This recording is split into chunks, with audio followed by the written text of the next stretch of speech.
Ok la team, donc deuxième jour, nous allons commencer cette deuxième journée pour le coup de cette dernière semaine avec un gros challenge encore une fois au niveau de ses épaules.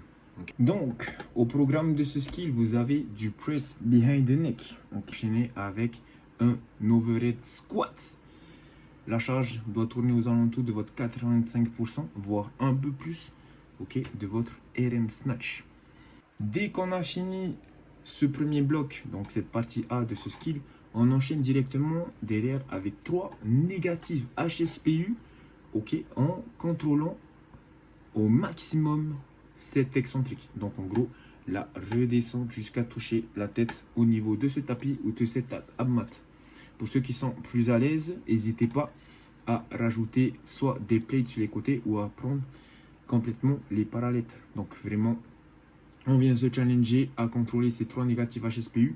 Le plus important de cette phase, c'est vraiment l'excentrique et on sera pas mal. Les adaptations seront mises justement suivies pour ceux ou celles qui ont encore du mal à contrôler, que ça soit, on va dire, les derniers centimètres justement avant de toucher le tapis.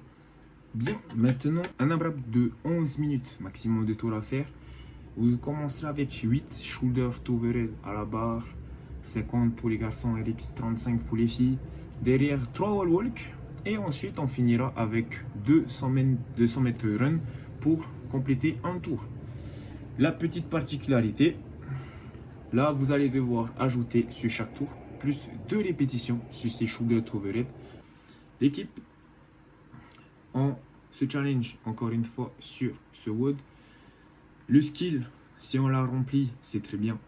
Maintenant, on vient se challenger avec cette trajectoire de barre un peu plus serrée derrière. Normalement, sans trop grande difficulté, on devrait bien dérouler sur ce petit WOD. Moi, je vous souhaite bon courage pour celui-là et vous dis aussi à demain pour le jour 3. Tchuss.